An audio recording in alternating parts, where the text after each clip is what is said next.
నమస్తే, welcome to our channel. నేను సౌజన్య. పిఠాపురంలో పవన్ కళ్యాణ్ తన అభిమానుల్ని కలిసేటువంటి క్రమంలో ఆయన పైన బ్లేడులతో దాడి చేశారు. అలాగే వారి భద్రతా సిబ్బంది కూడా గాయపడ్డారని విన్నాం. అండ్ భీమవరం సభలో కత్తులు కూడా కొంతమంది దగ్గర పోలీసులు స్వాధీనం చేసుకున్నారని కూడా మన వార్తల్లో వినడం జరిగింది. అంటే ఈ పరిణామాలను చూస్తుంటే పవన్ కళ్యాణ్ భద్రత అనేది ప్రశ్నార్థకంగా మారిందా అనేటువంటి అనుమానం కలుగుతుంది చాలామందికి. ఈ అంశానికి సంబంధించి మనతో మాట్లాడడానికి, వారి విశేషాన్ని మనతో పంచుకోవడానికి ఈరోజు మనతో పాటు ఉన్నారు సీనియర్ జర్నలిస్ట్ డివిఎస్ గారు ఉన్నారు. వారితో మాట్లాడదాం. నమస్తే అండి. నమస్తే.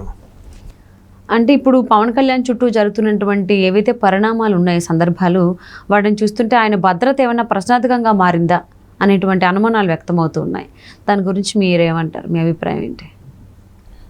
పవన్ కళ్యాణ్పై పగబట్టారా? పవన్ కళ్యాణ్ టార్గెట్గా అరాచక శక్తులు ఏం చేయబోతున్నాయి? ఎందుకంటే మొన్న ఒక చోట బ్లేడ్లు, నిన్న ఒక చోట చాకులు, మరి రేపేంటి? రేపు గొడ్డళ్ళు వస్తున్నాయా? ఎలా చూడాలా?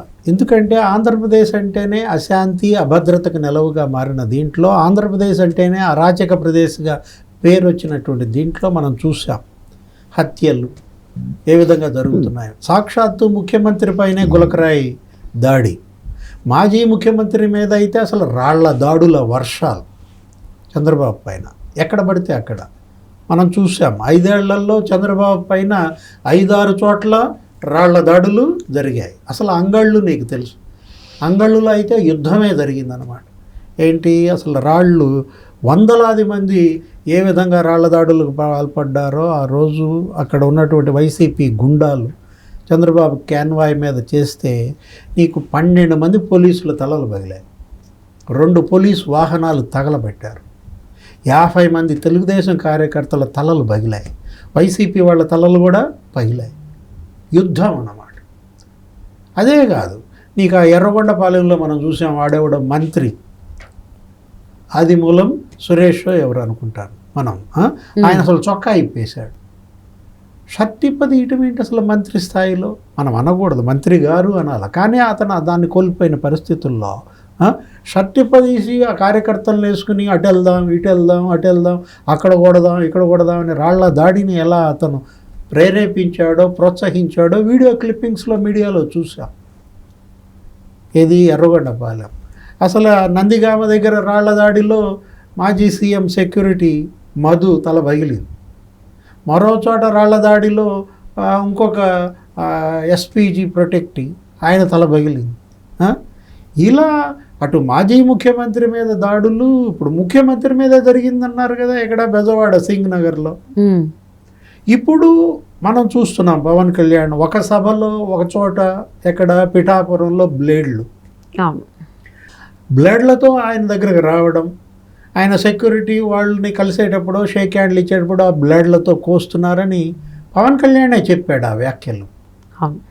ఆయనే దాన్ని బాహాటం చేసి అతను స్టేట్మెంట్ ఇచ్చినప్పుడు, కామెంట్ చేసినప్పుడు బందోబస్తు ఏం చేస్తారు? పోలీస్ మెల్కోవాలి కదా. అక్కడ ఉన్నటువంటి జిల్లా ఎస్పీ ఎక్కడ పవన్ కళ్యాణ్ పర్యటనకు వచ్చినా పోలీస్ ప్రత్యేక భద్రత దీనిలో ఉండాలి. ఇప్పుడు నిన్న తాజాగా ఏంటి, 2 యువకుల దగ్గర చాకులు కత్తులతో 2 బయటపడ్డారు. అంటే ఏంటి, అది జేబు దొంగలు చేయడానికి కాదు కదా.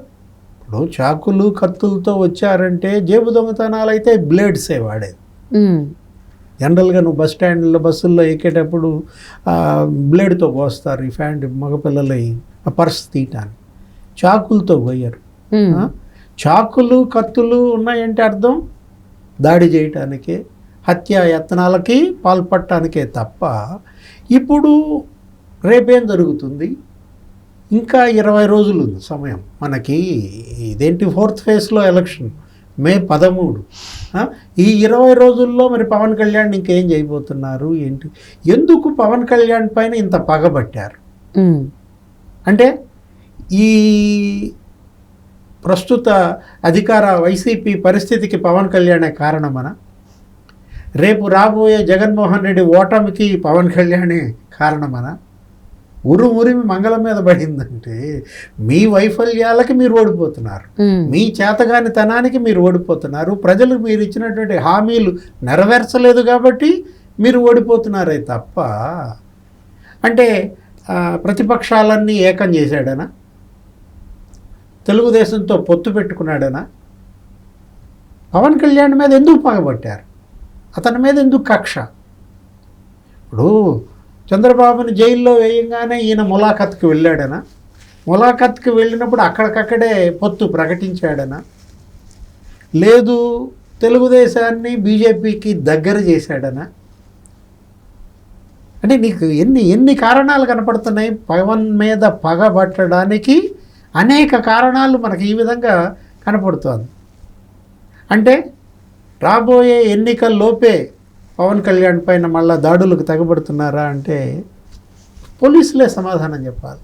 ఇప్పటికైనా డీజీపీ ముఖ్యమంత్రి జగన్మోహన్ రెడ్డికి భద్రత ఒక రకంగా, చంద్రబాబుకి భద్రత మరో రకంగా, పవన్ కళ్యాణ్కి భద్రత ఇంకో రకంగా, అలా కాదు కదా. ఇవాళ సీఎం గారి చెల్లెళ్ళే మనం చూసాం నిన్న, షర్మిల ఏమని, మాకు మా పిల్లలకి ప్రాణాల ముప్పు ఉందని, జగన్మోహన్ రెడ్డి నుంచే మాకు ప్రాణహాని ఉంది అని చెప్పి సొంత చెల్లె మాట్లాడుతుందంటే ఏది, ప్రాణాలకు తెగించి మేము మొండిగా పోరాటం చేస్తున్నామన్నది షర్మిల. అంటే షర్మిల సునీత పైన కూడా దాడులు జరుగుతాయా? ఎవరికి ఉంది భద్రత ఏపీలో? ఈ రకంగా చూసినట్లయితే ఇక్కడ 5 ఏళ్ల జగన్మోహన్ రెడ్డి పరిపాలనలో అరాచక శక్తులు ఏ విధంగా పెట్టరేగిపోయాయో, బ్లేడ్ బ్యాచ్, చెడ్డీ గ్యాంగులు, గంజాయి బ్యాచ్, ఇట్లా బ్యాచ్లుగా గ్యాంగులుగా తయారై యువతని మత్తులో ముంచి వాళ్ళని దాడులకు ప్రోత్సహిస్తున్నారు, ప్రేరేపిస్తున్నారు, కొట్టిస్తున్నారు, రాళ్ల దాడులకు ప్రేరేపిస్తున్నారు. అట్లాగే బ్లేడ్స్, అట్లాగే ఈ చాకులు. కాబట్టి ఇప్పటికైనా కేంద్ర ప్రభుత్వం ఆంధ్రప్రదేశ్ పైన ప్రత్యేక దృష్టి పెట్టాలి. ఇక్కడ ప్రధాన రాజకీయ పార్టీల నాయకులకు ప్రత్యేక బందోబస్తు ఇవ్వాలి. ఇప్పుడు మాజీ ముఖ్యమంత్రి చంద్రబాబు ఆయన ఆల్రెడీ ఉంటుంది, ఆయన Z+ కేటగిరీలో ఉన్నారు కాబట్టి ఆయన భద్రత డేగ కళ్ళు వేసుకుని ఆ బ్లాక్ క్యాట్ కమాండోస్ చూస్తారు. లోకేష్ కూడా భద్రత కల్పించారు ఈ మధ్య, ఏది Z కేటగిరీలో. ఆయన యువగళం సభల్లో ఆయన పైన కూడా దాడులు మనం చూసాం, కోడిగుడ్లతో దాడులు చేశారు, రాళ్ళు వేశారు లోకేష్ మీద. అంటే ఆంధ్రప్రదేశ్లో ఎన్నికలు ఉన్నటువంటి నేపథ్యంలో చాలా నెలల నుంచి కూడా ఈ భద్రతా వైఫల్యాలకు సంబంధించిన ఘటనలు ఎక్కువ అవుతూ ఉన్నాయి. మరి దీనికి బాధ్యత ఎవరికి వహిస్తారు, ఎవరు వహించాలి అంటారు? ప్రధాని సభ నువ్వు చూసావు కదా, చిలకలూరిపేట బొప్పూడి సభలో ఆయన గ్యాలరీల్లోనే వాటర్ బాటిల్స్ వేసుకుని కొట్టుకుని అక్కడే అసలు ఒక పెద్ద యుద్ధ కాండలాగా అక్కడ తొక్కిసలాట జరిగే పరిస్థితి దేవుడే కాపాడాడు. ఆయనే అన్నారు ప్రధాని మోడీ ఏమని, త్రిమూర్తులు ఇక్కడ ఉన్నారు ఆ సభలో మాట్లాడతా, ఆ త్రిమూర్తులే కాపాడినట్టున్నారు.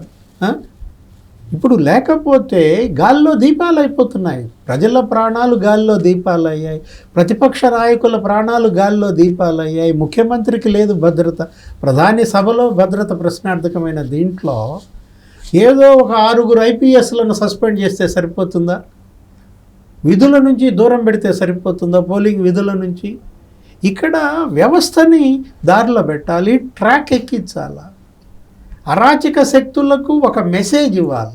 ఏంటి, అంటుకుంటే కాలిపోతారు, దెబ్బతింటారు, అడుగు ముందుకేస్తే మీకు ప్రమాదం అనే హెచ్చరిక పంపే దిశగా పోలీస్ యంత్రాంగం కానీ, కేంద్రం కానీ, కేంద్ర ఎన్నికల సంఘం కానీ, కేంద్ర హోంమంత్రి, ప్రధాని ఆంధ్రప్రదేశ్ పైన దృష్టి పెట్టకపోతే వాళ్ళ మిత్రపక్షాలు ఇవి.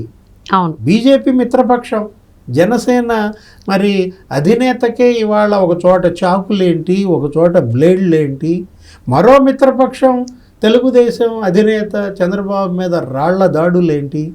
అంటే చూసుకున్నట్లయితే ప్రతిపక్ష నాయకులపైన ఎక్కువగా ఇలాంటి దాడులకి సందర్భాలు ఎక్కువ వార్తలు వింటూ ఉన్నాము. సో పవన్ కళ్యాణ్కి అయితే ఫస్ట్ బ్లేడ్లతో దాడి చేయడం జరిగింది, మళ్ళీ సభలో ఏమో రీసెంట్గా భీమవరంలో కత్తులు చాకులతో కనిపించారు కొంతమంది యువకులు. షర్మిలే అంద కదా దేవుడే కాపాడాలి మమ్మల్ని అని. అవును, పవన్ కళ్యాణ్ కూడా ఇక దేవుడే కాపాడాలా?